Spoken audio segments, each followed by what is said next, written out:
Ketika sebuah klub berhasil merekrut talenta kelas dunia hingga rela membayar biaya transfer yang sangat besar, tentu akan membawa kegembiraan bagi sebagian pihak.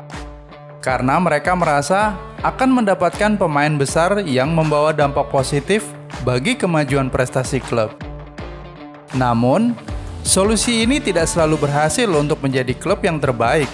Bahkan pada kenyataannya, ada beberapa transfer termahal yang pernah ada berujung kegagalan dan merugikan bagi klub yang telah memboyong pemain bersangkutan. Berikut daftar pemain dengan transfer termahal saat ini, sob. Jika melihat grafik dari 10 transfer paling mahal ini, jelas terlihat bahwa ada beberapa pemain yang justru terlihat mengkhawatirkan performanya jika dibandingkan dengan harganya. Mantan pemain Real Madrid, Oli Rincon, pernah memberi pernyataan bahwa dari daftar 10 rekrutan termahal dalam sejarah ini, hanya 2 atau 3 pemain yang memenuhi ekspektasi. Dan sepertinya beliau benar, sob. Jika kita mengaca pada beberapa kasus, Joao Felix boleh dibilang tidak berhasil di Atletico. Romelu Lukaku hanya bertahan setahun di Chelsea. Rekan setim Lukaku di Belgia, Eden Hazard, hampir tidak pernah terlihat di lapangan bersama Real Madrid. Dari sekian banyak pemain dalam daftar tersebut, pemain Barcelona yang paling banyak di-shop, seperti Philippe Coutinho, Antoine Griezmann, atau bahkan Ousmane Dembele. Meskipun akhir-akhir ini, ia menunjukkan peningkatan performa yang signifikan. Atletico adalah contoh terbaru dari sebuah klub yang mengakui bahwa mereka telah melakukan kesalahan dalam investasi besar-besaran untuk pemain, yaitu pembelian Joao Felix dari Benfica. Pemain asal Portugal tersebut bahkan kini dipinjamkan ke Chelsea, yang lagi-lagi mengecewakan penggemar The Blues, karena ia harus dilarang bermain di 3 pertandingan setelah menerima kartu merah di debutnya saat melawan Fulham.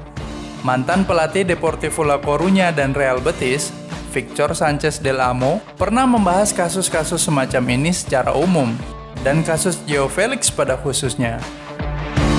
Pada kasus seperti itu, biasanya ada kekurangan di 2 situasi, baik kecenderungan pemain untuk beradaptasi dengan lingkungan baru, atau keberhasilan klub dalam membantunya menemukan iklim adaptasi dengan baik.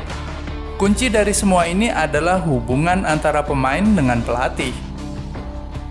Ketika Anda akan hijrah ke sebuah klub, Anda harus mengetahui klub seperti apa yang akan Anda tuju. Anda harus memahami filosofi klubnya. Karena ketika Anda telah menandatangani kesepakatan dan Anda tahu apa yang sebenarnya terjadi pada klub tersebut, maka Anda tidak dapat menjadikan hal ini sebagai alasan mengapa Anda tidak berkembang. Dalam kasus Joao Felix, filosofinya sangat jelas. Meski di kasus lain, terkadang tidak begitu jelas. Sepertinya, ada sesuatu yang hilang dengan penandatanganan ini dari kedua belah pihak. Gregorio Manzano, yang memahami Atletico Madrid dengan sangat baik karena pernah melatih di sana, juga membahas kasus Joao Felix. Mungkin harganya tidak tepat. Mereka mengatakan ada sesuatu hal yang sepadan ketika Anda ingin membayar apapun itu, tapi di beberapa kasus pemain, tanpa menunjukkan sesuatu yang luar biasa sebelumnya, namun sudah dihargai selangit. Itulah yang terjadi dengan Joao Felix dan beberapa rekrutan Real Madrid baru-baru ini. Harga semahal itu seperti pedang bermata dua. Dengan pengeluaran di level seperti ini, wajar bila hal itu harus diamortisasi selama bertahun-tahun. Terkadang semua itu terbayar, namun seperti yang Anda lihat dalam kasus-kasus ini, terkadang tidak sepadan sama sekali. Tidak ada tongkat ajaib untuk hal seperti ini, karena ada begitu banyak variabel dan setiap kasus itu unik. Francisco Torreblanca, seorang ahli pemasaran dan seorang profesor di ESIC Business and Marketing School, mempresentasikan teori lain mengapa Joao Felix belum memenuhi ekspektasi.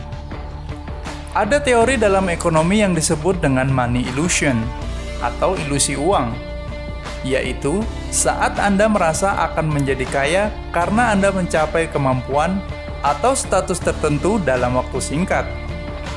Tetapi, ketika Anda mengambil angka tersebut, Anda memiliki tekanan tambahan. Dengan sedikit pengalaman, dan Anda sudah menjadi bahan pembicaraan sepanjang waktu karena Anda adalah baru di pasaran.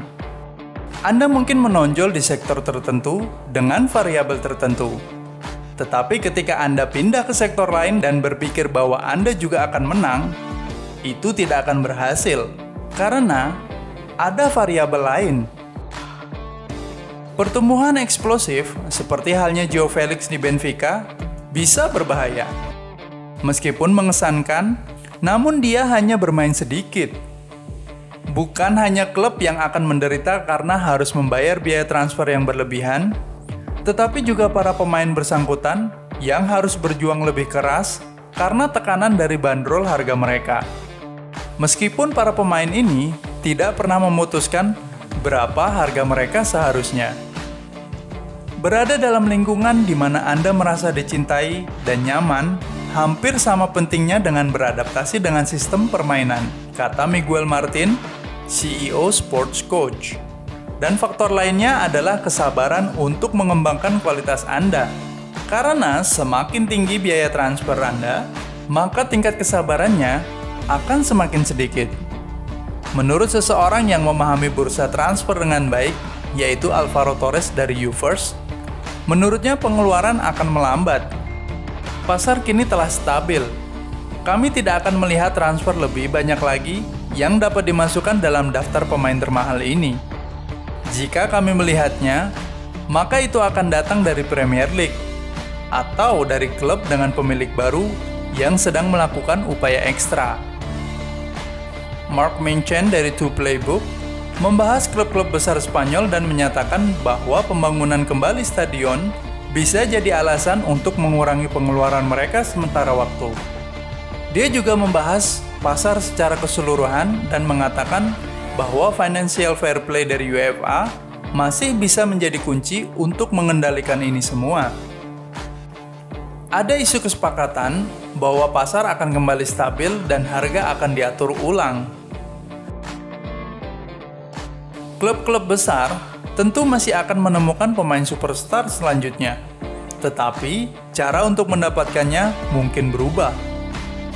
Bagaimanapun juga, kita semua tahu sekarang bahwa biaya besar tidak selalu memiliki korelasi dengan pemain untuk menjadi seorang legenda. Jika boleh mengutip ungkapan Miguel Angel Portugal, superstar seperti Lionel Messi atau Diego Maradona hanya dapat dihitung dengan jari di satu tangan di sepanjang sejarah. Jadi, uang tidak akan menjamin segalanya. Bagaimana pendapat kalian tentang hal ini, Sob?